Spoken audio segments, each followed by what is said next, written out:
Fun facts about gut-brain axis.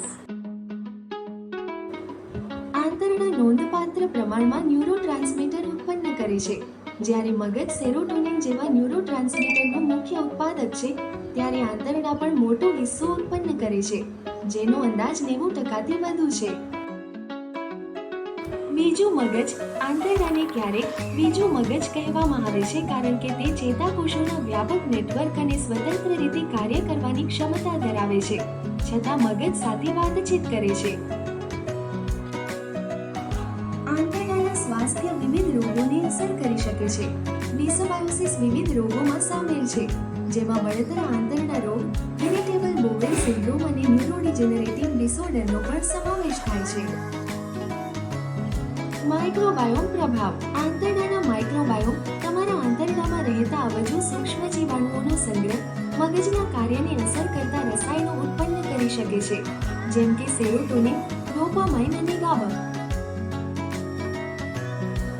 તણાવ પ્રતિભાવ. આંતરડાના bacteria મુખ્ય તણાવ પ્રતિભાવ પ્રણાલી હાઇપોથેલેમિક પિટ્યુટરી એડ્રિનલ HPA અક્ષને અસર કરીને મગજના તણાવ પ્રતિભાવને પ્રભાવિત કરી શકે છે. યાદશક્તિ અને શિક્ષણ. આંતરડાના બેક્ટેરિયા આ પ્રક્રિયાઓને અસર કરતા રસાયણો ઉત્પન્ન કરીને યાદશક્તિ અને શિક્ષણમાં પણ ભૂમિકા ભજવી શકે છે. મૂળ નિયમન. આંતરડાના માઇક્રોબાયોમમાં ફેરફાર અથવા ડિસબાયોસિસ ડિપ્રેશન અને બાયપોલર ડિસઓર્ડર જેવા મૂળ ડિસઓર્ડર સાથે જોડાયેલા છે. રોગપ્રતિકારક તંત્રનું જોડાણ.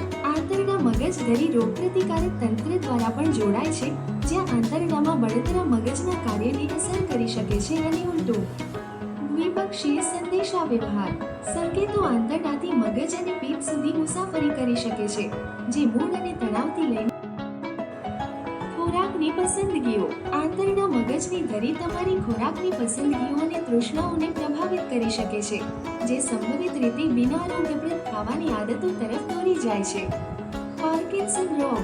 સંશોધન સૂચવે છે કે પાર્કિન્સન રોગ ધરાવતા લોકોમાં સિન્યુક્લિનનું સ્તર વધી શકે છે, જે આંતરડાના બેક્ટેરિયા દ્વારા ઉત્પન્ન થતું રસાયણ છે જે મગજમાં મુસાફરી કરી શકે છે. બટરફ્લાયઝ ઇન યોર સ્ટમક. આંતરડામાં ચિંતા કે નર્વસ અનુભવનો આ સામાન્ય અનુભવ મગજ અને આંતરડા વચ્ચેના સંચારનું સીધું પરિણામ છે. માઇક્રોબાયોટા.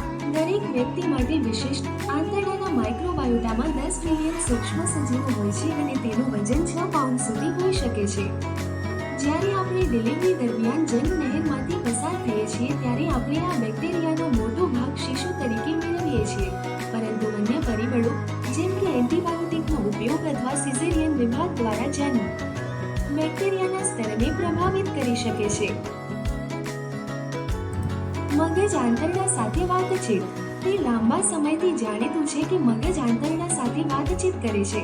આંતરડાને ખેંચતી ક્ષણો વિશે વિચારો અથવા તમારા આંતરડાને અનુસરવા વિશે વિચારો, પરંતુ તાજેતરના સંશોધન સૂચવે છે કે મગજ આંતરડાનું જોડાણ ખરેખર બંને રીતે થાય છે. 2011ના એક પ્રયોગમાં ડો. રાયન અને તેમની ટીમે શોધી કાઢ્યું કે જે સ્વસ્થ ઉંદરોએ ચોક્કસ પ્રોબાયોટિકનું સેવન કર્યું હતું, તેઓ બેક્ટેરિયાનું સેવન ન કરતા ઉંદરો કરતાં વધુ હળવાશભર્યા વર્તન દર્શાવે છે.